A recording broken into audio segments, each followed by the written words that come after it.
Shalom, selamat siang. Perkenalkan, nama saya Tris dengan NIM 23506005, mahasiswa jurusan Kimia, Prodi Pendidikan Kimia. Pada kesempatan kali ini, saya akan menjelaskan mengenai materi psikologi pendidikan sebagai pemenuhan tugas dari mata kuliah pengantar pendidikan. Adapun topik-topik yang akan kita pelajari bersama pada pembahasan ini yaitu yang pertama pengertian psikologi, yang kedua definisi pendidikan, yang ketiga definisi psikologi pendidikan, yang keempat ruang lingkup dalam psikologi pendidikan, yang kelima objek kajian psikologi pendidikan, yang keenam peran psikologi terhadap pendidikan, 7 manfaat psikologi pendidikan. Nah, kita masuk pada pembahasan yang pertama yaitu psikologi pendidikan. Nah, kata psikologi merupakan dua akar kata yang bersumber dari bahasa Greek atau bahasa Yunani yaitu psiki dan logos, di mana psiki berarti jiwa dan logos berarti ilmu. Secara harfiah, psikologi diartikan sebagai ilmu jiwa. Nah, Dimyati Mahmud juga menjelaskan bahwa manusia menghayati kehidupan kejiwaan berupa kegiatan berpikir, berfantasi, mengingat, sugestif, sedih dan senang, berkemauan, dan sebagainya. Gejala jiwa pada manusia dibedakan menjadi gejala pengenalan atau kognisi, gejala perasaan atau afeksi, gejala kehendak atau konasi, dan gejala campuran atau psikomotorik. Gejala pengenalan atau kognisi merupakan suatu proses atau upaya manusia dalam mengenal berbagai macam stimulus atau informasi yang masuk ke dalam alat inderanya, menyimpan, menghubung-hubungkan, menganalisa, dan memecahkan suatu masalah berdasarkan stimulus atau informasi tersebut. Termasuk dalam gejala pengenalan adalah penginderaan dan persepsi, asosiasi, memori, berpikir, dan inteligensi. Gejala afeksi atau perasaan adalah kemampuan untuk merasakan suatu stimulus yang kita terima, termasuk di dalamnya adalah perasaan sedih, senang, bosan, marah, benci, cinta, dan lain sebagainya. Afeksi atau perasaan manusia yang kuat sering disebut pula dengan emosi. Gejala psikomotorik atau campuran merupakan gabungan dari gejala kognitif dan afektif yang memunculkan suatu gerakan atau tingkah laku tertentu pada anak. Contoh bentuk gejala ini adalah belajar, sugesti, kelelahan, kepribadian, dan berbagai bentuk aktivitas yang melibatkan gerakan motorik, misalnya membaca, berjalan-jalan, dan makan. Dalam Ensiklopedia Nasional Indonesia Jilid 13, dinyatakan bahwa psikologi adalah ilmu yang mempelajari perilaku manusia dan binatang, baik yang dapat dilihat secara langsung maupun yang tidak dapat dilihat secara langsung. Nah, di sini juga Darir menyatakan bahwa psikologi membahas tingkah laku manusia dalam hubungannya dengan lingkungannya. Dari beberapa definisi tersebut di atas, dapat disimpulkan bahwa psikologi adalah ilmu pengetahuan yang mempelajari tingkah laku manusia, baik sebagai individu maupun dalam hubungannya dengan lingkungannya. Tingkah laku tersebut berupa tingkah laku yang tampak maupun tidak tampak, tingkah laku yang disadari maupun yang tidak disadari. Nah, kita masuk pada topik yang kedua yaitu definisi pendidikan. Dalam Undang-Undang Nomor 20 Tahun 2003 tentang Sistem Pendidikan Nasional, dalam pasal 1 ayat 1 disebutkan bahwa pendidikan adalah usaha sadar dan terencana untuk mewujudkan suasana belajar dan proses pembelajaran agar anak didik secara aktif mengembangkan potensi dirinya untuk memiliki kekuatan spiritual keagamaan, pengendalian diri, kepribadian, keterampilan yang diperlukan dirinya, masyarakat, bangsa, dan negara. Pendidikan juga merupakan usaha untuk membantu manusia mengembangkan seluruh potensi yang dimilikinya, kesuksesan untuk mencapai kesuksesan dalam kehidupan dunia dan akhirat. Nah, secara umum, ilmu pendidikan memiliki dua pengertian. Yang pertama, ilmu pendidikan dipahami sebagai seni mendidik dan seni mengajar atau the art of teaching. Kedua, ilmu pendidikan dipahami sebagai disiplin ilmu yang mempelajari fenomena pendidikan dengan prinsip-prinsip ilmiah atau Science of Education. Kita masuk pada topik yang ketiga, yaitu definisi psikologi dengan pendidikan. Psikologi pendidikan pada asasnya adalah sebuah disiplin psikologi yang khusus mempelajari, meneliti, dan membahas seluruh tingkah laku manusia yang terlibat dalam proses pendidikan, tingkah laku belajar oleh siswa, tingkah laku mengajar oleh guru, dan tingkah laku belajar mengajar oleh guru dan siswanya yang saling berinteraksi. Nah, di sini juga Witherington mendefinisikan psikologi pendidikan sebagai studi sistematis tentang proses-proses dan faktor-faktor yang berhubungan dengan pendidikan manusia. Sumadi Suryaprata mendefinisikan sebagai psikologi pendidikan sebagai pengetahuan psikologi mengenai anak didik dalam situasi pendidikan. Lloyd dan kawan-kawannya juga menyatakan bahwa psikologi pendidikan merupakan penerapan teori-teori psikologi untuk mempelajari perkembangan belajar, motivasi pengajaran, dan pembelajaran yang muncul dalam dunia pendidikan. Dengan demikian, psikologi pendidikan bisa disebut sebagai salah satu cabang psikologi yang membahas tentang berbagai tingkah laku atau gejala kejiwaan anak didik yang berlangsung dalam proses pendidikan. Atau dengan istilah lain, bisa dikatakan bahwa proses pendidikan adalah studi kejiwaan yang sistematis tentang berbagai faktor yang berhubungan dengan gerak-gerik dan tingkah laku anak didik yang berlangsung dalam proses pendidikan. Nah, kita masuk pada topik yang keempat, yaitu ruang lingkup psikologi pendidikan. Psikologi pendidikan adalah cabang dari ilmu psikologi yang mempelajari tentang manusia belajar dalam psikologi pengajaran, intervensi pendidikan, pendidikan pengaturan, dan psikologi sosial di dalam sekolah, yang mana sebagai organisasi. Dalam ruang lingkup pendidikan yang lebih luas, biasanya akan membahas banyak hal, tak hanya proses belajar, namun juga membahas tentang teori psikologi, perkembangan kesehatan mental, hereditas dan lingkungan, evaluasi belajar, dan masih banyak lainnya.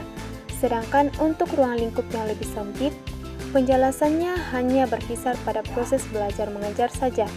Nah, kita masuk pada topik yang selanjutnya, yaitu objek kajian psikologi pendidikan. Objek kajian di dalam psikologi pendidikan tidak mengabaikan persoalan tentang psikologi guru, namun terletak pada peserta didik. Pada hakikatnya, pendidikan lebih menjelaskan mengenai pelayanan khusus yang diperuntukkan pada peserta didik. Untuk itu, objek di dalam psikologi pendidikan selain dari teori-teori dalam psikologi pendidikan, namun lebih condong pada sisi psikologi peserta didik yang terutama bagi mereka yang terlibat langsung di dalam proses pembelajaran. Menurut penjelasan Glover dan Rowling, objek kajian dari psikologi pendidikan mencakup pada topik-topik mengenai pertumbuhan dan perkembangan dari peserta didik, perbedaan antara individual peserta didik, hereditas dan lingkungan, pengukuran proses dan hasil pendidikan pembelajaran, karakteristik tingkah laku dari peserta didik, motivasi dan minat, kesehatan mental, dan disiplin lainnya yang relevan. Sedangkan menurut Syauodi Sukmadinata yang dijelaskan dalam Saiful Segala menjelaskan jika objek kajian psikologi pendidikan adalah pada interaksi yang terjalin.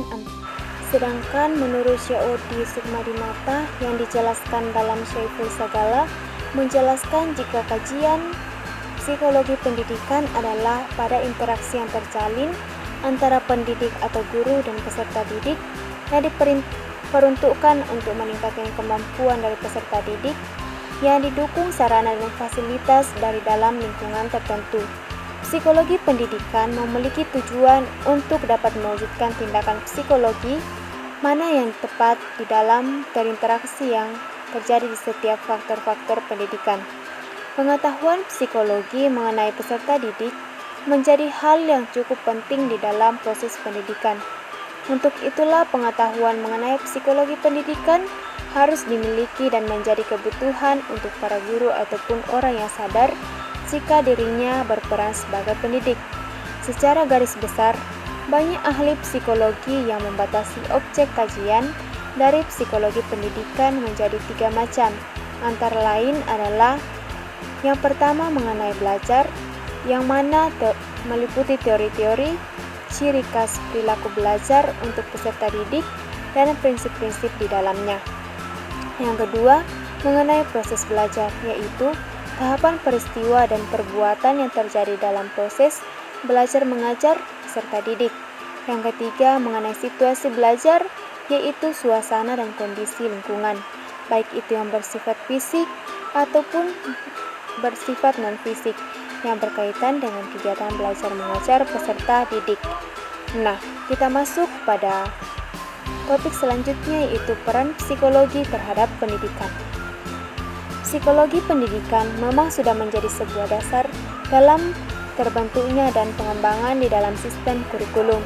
Proses pembelajaran dan penilaian di dalam bidang pendidikan, kontribusi dalam perkembangan dunia pendidikan memiliki beberapa manfaat, antara lain adalah 1. Sebagai peran psikologi terhadap kurikulum pendidikan.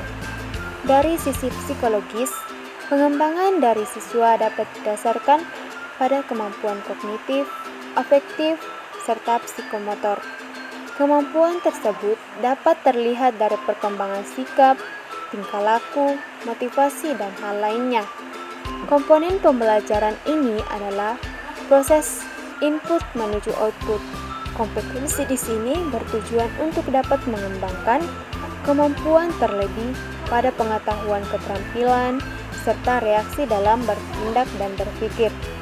Kebiasaan bertindak dan berpikir yang memiliki refleksi diri yang konsisten akan memungkinkan individu tersebut terbentuk menjadi individu yang kompeten dan unggul. Yang kedua, peran psikologi terhadap sistem pembelajaran. Terkait teori-teori psikologi yang berkaitan dengan dampak seseorang dalam bertingkah laku, ilmu psikologi juga memiliki pengaruh dalam sistem pembelajaran di dunia pendidikan.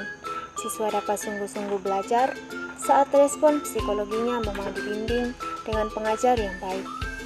Psikologi pemahaman di dalam pembelajaran sebuah topik akan lebih mudah jika penyelesaian masalah di dalam pembelajaran sudah dialami.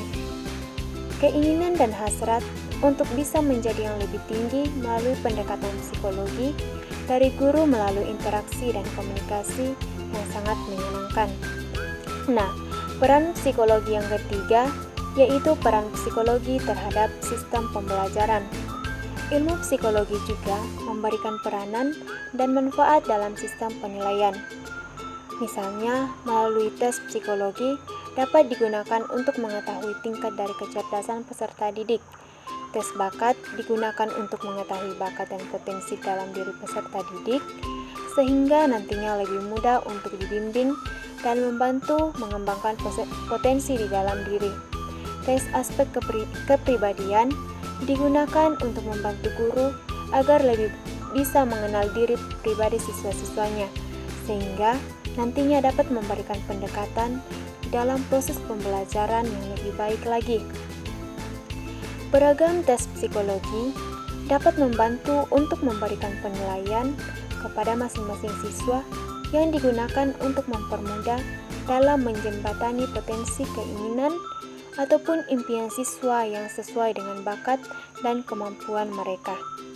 Nah, mengacu pada kenyataan di atas, sesuai dengan tujuan pendidikan nasional, yaitu untuk berkembangnya potensi peserta didik menjadi manusia berakhlak mulia, sehat, berilmu, cakap, kreatif, mandiri, demokrasi, dan bertanggung jawab. Nah, sementara tujuan yang hendak dicapai adalah terbentuknya kepribadian yang bulat dan utuh sebagai manusia individual dan sosial serta hamba Tuhan yang mengabdikan diri kepadanya. Nah, selanjutnya kita melihat manfaat psikologi pendidikan. Banyak ekspresi yang dilakukan oleh anak atau peserta didik tidak lepas dari unsur psikologi, seperti kesiapan mereka untuk menerima pelajaran, kesehatan mental yang sedang dialaminya, minat belajarnya, dan lain-lain. Apabila